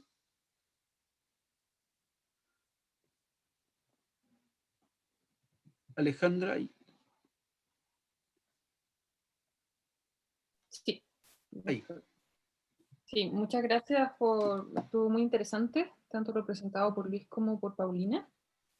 Creo muy relevante este pensamiento colectivo, ¿no?, en común, desde distintas instituciones, distintos aspectos para llegar a avanzar en lo que nos falta. Entonces, Uno, yo quería decir que respecto a lo que presentó Paulina, que es súper importante, ¿no? Desde el punto de vista de la conceptualización sobre lo que es el archivo y esta necesidad de mirarlos como conjunto, que efectivamente cuando en el caso nuestro, la legislación que nos permitió proteger en primer lugar parte de este acervo, ¿no? Tanto los manuscritos, tenemos 3 colecciones declaradas monumento histórico: Neruda, manuscrito y americana. 2 son bibliográficas, una es documental. Justamente era porque era la única legislación a nivel nacional que nos permitía hacerlo, ¿no? De monumento histórico nacional. Y no obstante, eso estoy hablando del año 2009. No obstante, existía, ¿cierto?, esta ley general que protegía, por ejemplo, al Archivo Histórico Nacional y sus acervos, a la Biblioteca Nacional o a los museos. Están hechos como en general y no respecto de sus particularidades. Entonces ahí, por eso la mencionaba, que fue como el primer ejercicio que hice y que hicimos con quienes estábamos entonces en el archivo, para poder presentar el expediente y la argumentación. Incluso no había en el Consejo de Monumentos Nacionales expedientes que me sirvieran de modelo para poder presentarla, y tuvimos que generar la ficha como arcaica. Las que les mostré en el sitio web es como la 2.0, digamos, ¿no? La última, pero la inicial, ¿cierto?, hace ya 10 años atrás, fue efectivamente una cuestión bastante fragmentaria y no tenía, por ejemplo, a mano, como lo que se mencionó ahora, esta metodología de, ¿cierto?, de Significance 2.0 u otra, pero sí empezamos a mirar escogimos algunas instituciones que nos sirvieran de referencia a nivel nacional, ¿cierto?, a nivel latinoamericano, a nivel, ¿cierto?, internacional, que nos pudiera dar alguna medida. Entonces, en ese sentido creo que es importante siempre, como estrategia, hacerlo así y ver cuáles son las normas y los protocolos que se están generando. Hoy día hay mucho más que hace 10 años atrás, lo que es súper importante. Y es por este trabajo, ¿verdad?, de distintos actores a lo largo del país en esta línea, de distintos lugares. Entonces allí, respecto de lo de derechos humanos, que me importa mucho, digamos, yo también soy miembro de la Cátedra de Derechos Humanos de la Universidad de Chile, y hicimos un proceso interno respecto a este tema con los archivos de la dirección jurídica. O sea, como les decía, la institución Universidad de Chile es muchas instituciones en su interior. Entonces, hacer un cuadro de clasificación, si por ejemplo Emma y Ramón, que está viendo, y la Paulina, que están acá, me lo dieran como tarea, a lo mejor renuncio de trabajo, porque la verdad es que no me atrevería a comprometerme con eso, porque es un lío, digamos, ¿cierto? O sea, entre los cambios, en fin. Obviamente que se puede hacer, pero es un gran trabajo. Hicimos algún intento con el archivo del Senado de la República en un proyecto específico y fue realmente un dolor de cabeza. Entonces, quiero decir con esto que efectivamente la utilización, el recurso a la Ley de Monumento Nacional para la protección de los archivos de derechos humanos tuvo esa misma línea, es decir, qué legislación vigente en Chile permite la protección, ¿no?, de estos archivos tan importantes para la justicia, porque están vivos, digamos, ¿cierto? Es decir, son archivos que efectivamente, ahora, en cualquier archivo de la administración, y esa es una opinión que también hemos conversado con Emma, con la misma Paulina, todo archivo del Estado es un archivo que sirve a los derechos humanos. O sea, en algún momento se puede activar, ya sea para la demanda, por ejemplo, los pueblos originarios, ¿cierto?, los pueblos indígenas. Un documento del siglo XVI perfectamente se puede activar como un archivo de derecho humano, y por eso es tan importante su protección y su resguardo y su organización, como, ¿cierto?, los archivos específicos de la violación a los derechos humanos en la dictadura, ¿cierto?, cívico-militar, liderada por Augusto Pinochet. Entonces, todas las instituciones públicas, me parece que debemos comprometernos, ¿cierto?, en ese resguardo de la documentación con estos fines, ¿no?, que en este caso para nosotros fue los archivos de la dirección jurídica, y poder con eso hacer alguna reparación simbólica con las titulaciones póstumas de los estudiantes detenidos, desaparecidos y ejecutados políticos en algún momento, ¿no? Entonces, y lo último entonces, de lo que aquí comenta, que me parece súper importante, esta definición, esta conceptualización del bien mueble, ¿no? O sea, ¿en dónde? También para el caso de la universidad, no lo hemos logrado implementar, pero tenemos un reglamento que, de acuerdo a la conceptualización jurídica, nos permitiría, ¿cierto?, la protección de los bienes de especial interés institucional. Se inventó ahí pero ahora tendríamos que generar las comisiones que nos permitan justamente identificar a qué nos estaríamos refiriendo con esos bienes de especial protección jurídica, ¿no? Pero es muy importante la interrelación entre, a veces le dejamos demasiado, y no estoy diciendo los necesitamos y las necesitamos a los abogados y las abogadas, porque efectivamente es como el lenguaje que sanciona, pero no debería hacerse, ¿cierto?, sin la concurrencia de otros actores de los distintos campos que aquí hemos mencionado, porque justamente la materialidad de esos bienes implica, ¿cierto?, definiciones que son importantes de incluir en la legislación y en los protocolos y en los instrumentos técnicos, ¿no? Como algo tan sencillo como decir, claro, en el ámbito de los museos es como obligatorio el registro fotográfico, pero en los archivos no. ¿M? No es obligatorio el registro fotográfico del documento uno por uno, se podría homologar a digitalización, a registro fotográfico, pero eso incluso es algo que deberíamos sancionar, ¿cierto? Es válido, en fin, eso. Así que agradezco mucho la instancia porque permite hacer un poco como de agencia en el tiempo de estos últimos 10 años en Chile, y agradecer por supuesto a la unidad de tráfico ilícito, porque justamente es a partir del interés y de la acción de la unidad de tráfico ilícito que nosotros también como universidad y como archivo nos pusimos en alerta, ¿no? Gracias, Alejandra. Muy interesante la experiencia.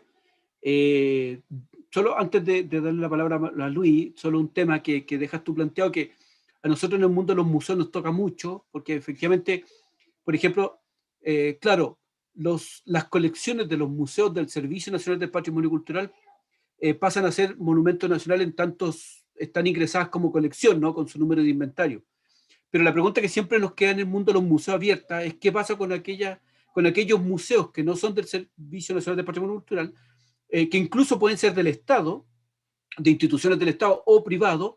¿Qué pasa con esas colecciones? Porque esas colecciones no quedan con ningún recuerdo, excepto que tú hagas la gestión individual de protección. Entonces aquí también lo mismo, o sea, ustedes tienen, o sea, es un archivo de innegable valor patrimonial, ¿no? Pero solo es considerado patrimonio ciertos elementos dentro del archivo, ¿no? Entonces, claro, frente a un problema de robo-hurto, como nos explicaba Luis, hay una serie de complejidades frente a eso. Un poco eso. Bueno, Luis. Mira, bueno, yo creo que lo planteado por Paulina es precisamente la preocupación que tiene el grupo de ALA, porque es, ¿qué entendemos por ejemplo, como por archivo, ¿no es cierto? ¿Qué entendemos? Documentos de archivo, documentos históricos. Entonces, evidentemente que ahí la disciplina archivística tiene toda su planteamiento y su visión, y Paulina, digamos, lo ha explicado muy bien. Y por otro lado, ¿no es cierto?, la presentación de Alejandra, que nos pone, y nos releva piezas específicas, ¿no es cierto?, pero que son, cuya protección es indispensable. Entonces, yo sinceramente ahí, y se lo está diciendo también, digamos, un archivero, creo que hay que tener preocupación por ambos elementos, especialmente en los archivos históricos. Para proteger la integridad de los fondos documentales, es indispensable proteger cada uno de los documentos que la constituyen, y por lo tanto su adecuado registro, ojalá su adecuada registro fotográfico incluso, porque y eso, digamos, es lo más complejo para los archivos. Imagínate nosotros que tenemos millones y millones y millones de documentos, es imposible, incluso no obstante la disminución de los costos que implica, por ejemplo, el tema de la digitalización, que yo creo que es una una gran posibilidad de tener los registros fotográficos. Cuando hay, digamos, un hurto de algún documento, Interpol, la policía de investigaciones, te pide un registro fotográfico, no basta con la descripción del documento. Entonces, yo ahí sí te confieso, Paulina, que siempre entro a un conflicto desde el punto de vista de, claro, desde lo conceptual, bien, sin duda, y yo creo que ahí hay que hincarle más el diente cómo entendemos y cómo protegemos. Pero es indispensable también el bajar a documentos, porque bueno, digámoslo claramente, a veces lo que se buscan son documentos específicos por su relevancia, etcétera, etcétera. Entonces, creo que esos elementos son bien. En ese sentido, por ejemplo, Alejandra, digamos, el registro y el informe que tú le entregas a investigaciones es, bueno, yo creo que no es un desde, sino que ojalá es lo que nosotros pudiéramos tener para cada uno de, de nuestros documentos, digamos, los archivos, entendiendo la complejidad que significa. Mira, bueno, Paulina abordó algunos elementos desde el punto de vista, desde el punto de vista legal, no quisiera extenderme, yo creo que ella lo dijo claramente.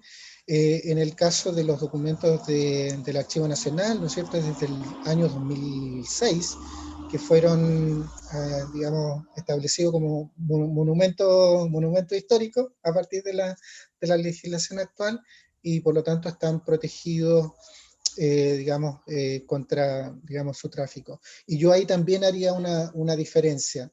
Yo en las presentaciones que hago para los agentes aduaneros, le digo una declaración de principio. El patrimonio documental de la nación es mucho más amplio que el patrimonio digamos, documental protegido legalmente. Ojalá pudiéramos tener resguardo respecto del patrimonio documental de la nación. De ahí, por ejemplo, los peruanos en eso tienen bastante claridad. Ellos, los documentos que identifican, digamos, del Perú, lo inscriben y digamos, le ponen la ley de protección. Después viene la revisión más específica y, bueno, y los temas legales. Entonces, en ese sentido, creo que es importante también considerar. Mira, respecto de tu reflexión, Luis, si es que el tema de los archivos de derechos humanos de alguna manera hayan relevado el tema de los archivos, sí, yo creo que de alguna manera han relevado el quehacer archivístico. Yo creo que, sin duda, la declaración de algunos archivos de derechos humanos como de este resguardo, digamos, por UNESCO, también creo que contribuyó a ello. Pero si tú quieres, desde un punto de vista mucho más pedestre, el tema del creciente interés por el comercio de documentos históricos también es parte digamos, de este aumento de la preocupación de, bueno, cómo están las condiciones de resguardo y de preservación del patrimonio documental en los archivos, como te digo, desde los archivos generales, pero también de los archivos más a nivel de municipalidades, a nivel de gobernaciones. Por cierto, las iniciativas, digamos, de instituciones privadas que bueno, van en resguardo de este patrimonio documental, pero a veces no con todas las condiciones como para su adecuado resguardo. Esas son un poco las reflexiones que a mí me surgen a partir de las presentaciones de Alejandra y de Paulina. Muchas gracias, Luis. Bueno, sin duda hay varios elementos que son bien claves, ¿no?, de lo que estamos conversando, dialogando. Paulina. Sí, sobre los comentarios en general, creo que es importante decir que los archivos, de acuerdo a tu intervención, Luis, tienen que ver con el ejercicio de derechos, con las garantías constitucionales, con los principios de igualdad, de democracia, de participación. Y claro, algunos archivos sirven para elaborar estas memorias y forman parte de nuestro patrimonio documental, como decía Luis Martínez. El universo es muy amplio. Y ante este universo, como planteaba Marcela en el chat, relevar estos contextos tiene todo que ver con esta labor arqueológica, ¿no? Que a lo mejor un huesito de dinosaurio no habla nada por sí solo si no está en el contexto de ese esqueleto. Lo mismo con los archivos.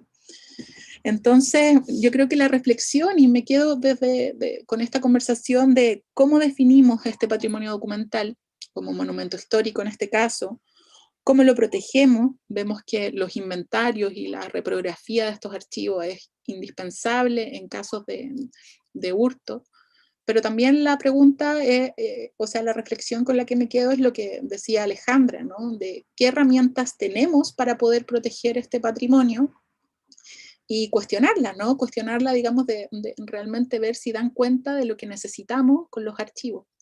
Esta diferencia que creo que a veces nos cuesta superar en un contexto amplio de bibliotecas, archivos, museos, objetos, piezas, obras, documentos, creo que tiene que ver con esta especificidad que tenemos que seguir trabajando. Sí, me parece, o sea, sin duda que estos conversatorios ayudan en esta instancia a ciertos acuerdos. No voy a hablar de acuerdos mínimos porque no está en otro plano eso, pero sí, ¿no es cierto?, ciertas ideas que nos permiten, ¿no es cierto?, ir pensando nuevas cosas. Yo creo que eso va a ser importante. Y tengo 3 preguntas en el chat, son preguntas, así que yo creo que al menos esbozar, ¿no es cierto?, alguna idea, porque en realidad son de estos temas, ¿no es cierto?, de largo aliento, ¿no? Carlos Molina nos dice, Carlos Molina Cerda, ¿qué resguardos deben tener los documentos para su traslado? ¿Qué pasa si no se toman resguardos para el traslado de los documentos históricos? Una primera más específica. Martín Colombo, ¿en qué debiesen poner énfasis las políticas de protección públicas para evitar que los destinos de los archivos dependan de las direcciones de turno? Una gran pregunta esa. Y Cristian Rivera Severino dice, ¿cómo podemos educar a las nuevas generaciones sobre los cuidados, respeto y protección de los archivos? Me refiero principalmente, dice él, ¿no es cierto?, lo plantea a la educación escolar. Por eso, como le decía, ¿no es cierto?, cada pregunta en sí mismo hay una específica sobre el traslado, pero las otras son bien grandes. Y creo que, bueno, en la medida que ustedes puedan, ¿no es cierto?, abordar algunas, pero entendiendo que difícilmente resolver todo, pero tener alguna idea respecto de esto. Mantenemos el orden, si les parece, ¿cierto? ¿Sí? Alejandra. ¿Sí? La pregunta 2. A ver, veamos. ¿Qué énfasis debieran tener las políticas de protección, bueno, las políticas públicas de protección para evitar que los destinos de los archivos dependan de las direcciones de turno? No sé si las políticas públicas van a poder resolver aquello, pero por ahí está planteado un poco el tema, ¿no? Claro, esto es así como que por la boca muere el pez, ¿verdad? Es decir, cuando uno habla tiene el riesgo de que después tiene que hacerse cargo de lo que dice. Pero agradezco las 3 preguntas, son grandes.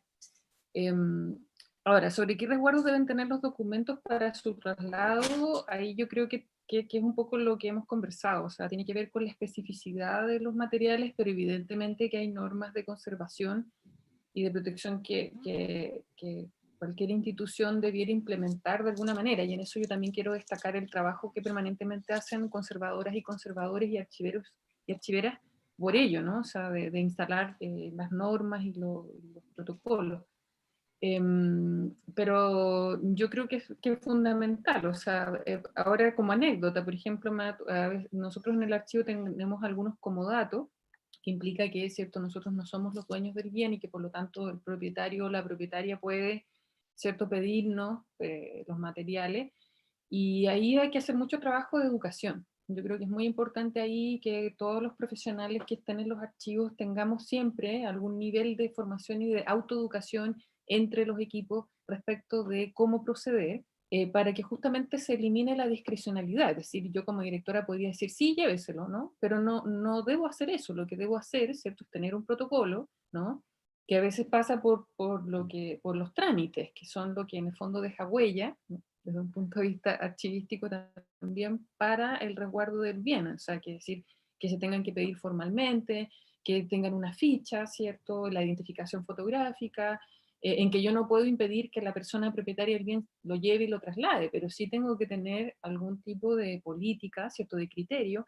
que me permitan a mí decir, mire, de la puerta para afuera la responsabilidad es suya, ¿cierto? De la puerta para adentro es mía. En el caso estoy hablando del comodato. Cuando el bien es público, en el caso de las colecciones Monumento Nacional, uno tiene que informar al Consejo de Monumentos, que ya te da un marco de freno a la discrecionalidad, es decir, de que tú que sucedió y sucede, de que por ejemplo museos como el Bellas Artes u otro le solicitaron obras de arte que se pusieron en la moneda o que llegaron a dar a las casas de algunas personas particulares y luego no tienes cómo recuperarlos, ¿no?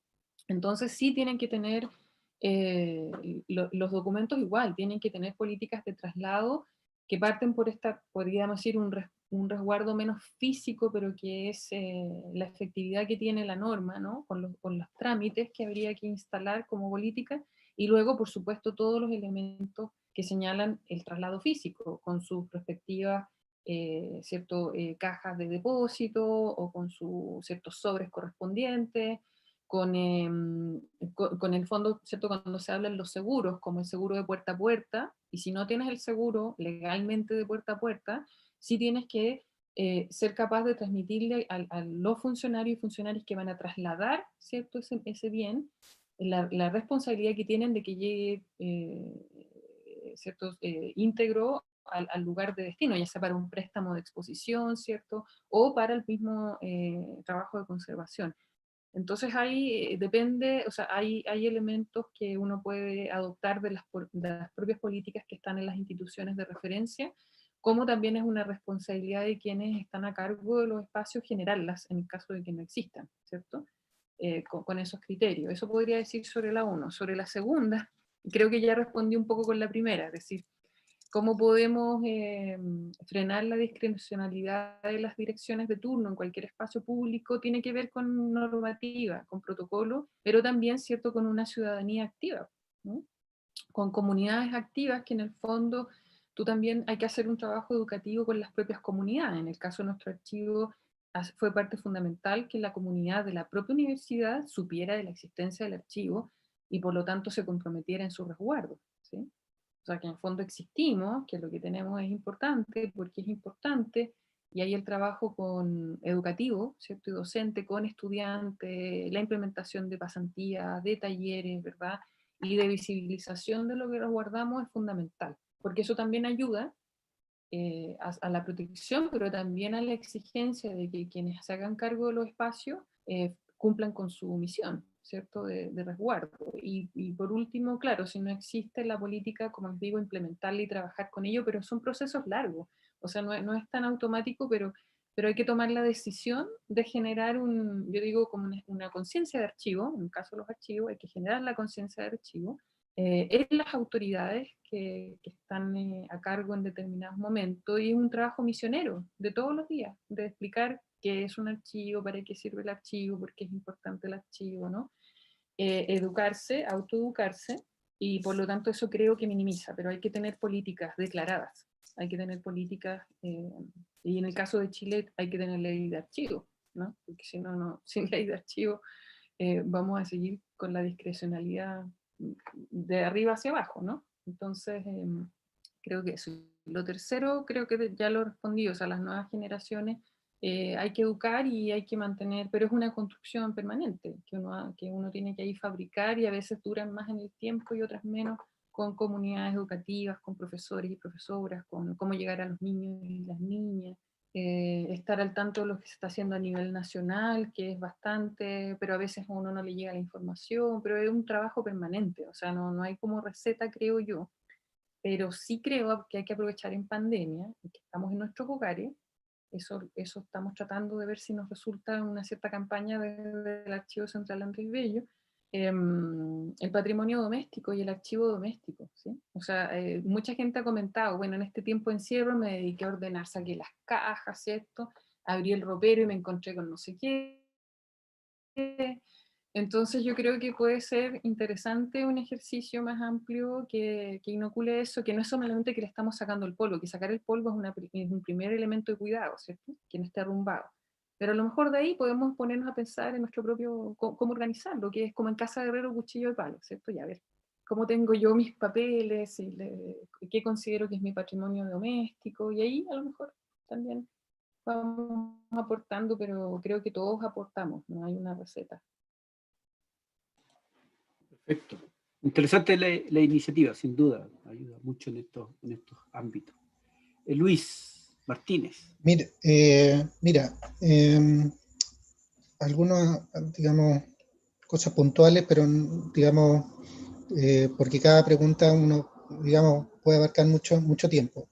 En el tema de traslado de los documentos, en el caso del Archivo Nacional, no puede salir un documento, un volumen, si es que no esté firmado y autorizado por el presidente o presidenta de la República.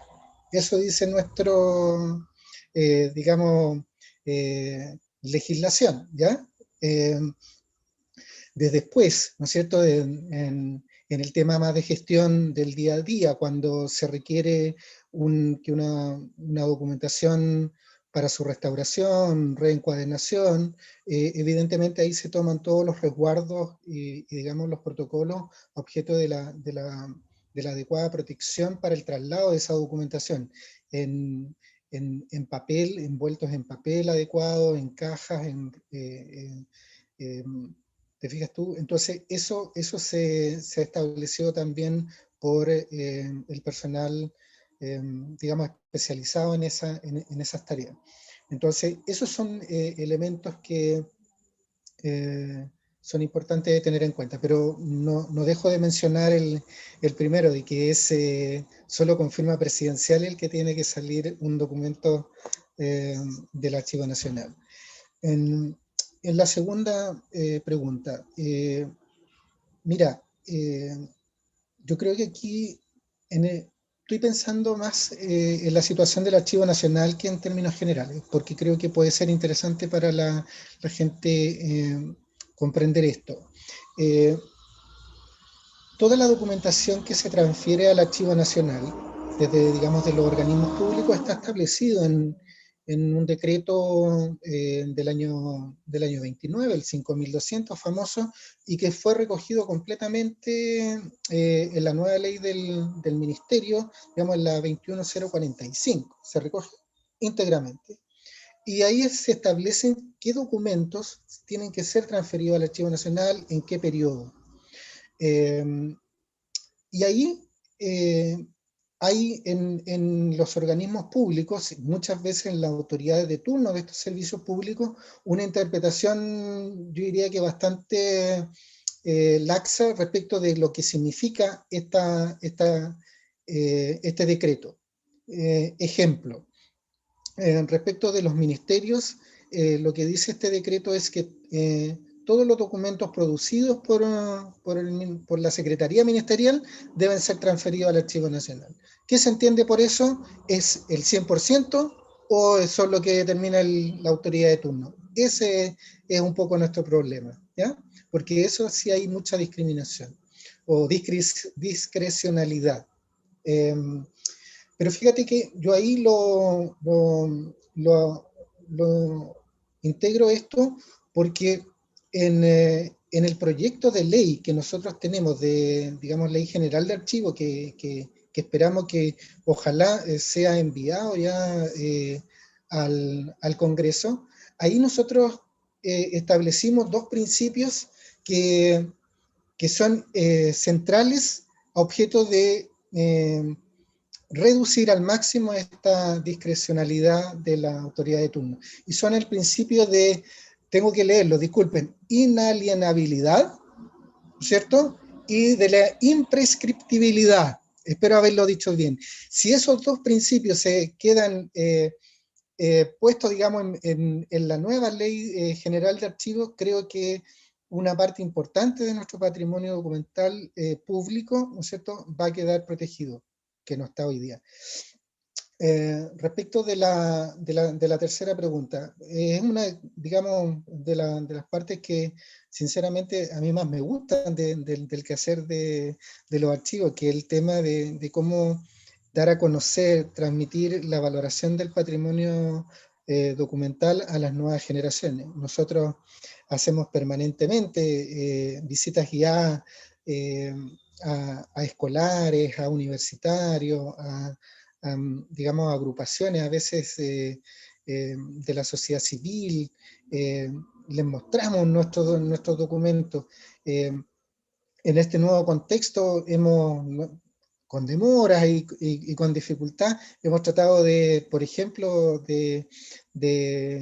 incluso la próxima semana, tenemos toda una jornada, toda una semana con un colegio digamos, de La Granja, donde les vamos a mostrar a cada uno de los cursos de ese colegio el patrimonio documental del archivo histórico en este caso, para que lo conozcan y obviamente lo empiecen a apreciar. Entonces, nosotros tratamos de, por esa vía, dar a conocer y ojalá que este amor por el patrimonio documental sea algo natural en las nuevas generaciones. Eso. Gracias Luis. Esperemos que así sea, no sé si tan natural, pero sí una predisposición mucho mayor, ¿no es cierto? Sin duda, sin duda. Paulina. Sí, yo creo que Alejandra y Luis han contestado así, excelente ya las preguntas.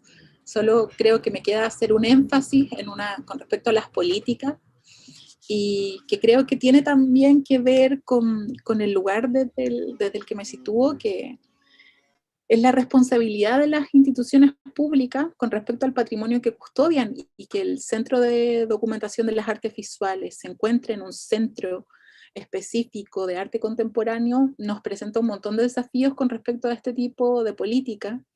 Y ahí era lo que exponía en la presentación, de velar por considerar a los archivos como conjuntos y encender las alertas cuando algún artista o algún colectivo está vendiendo parte de su archivo. ¿Qué pasa con el resto?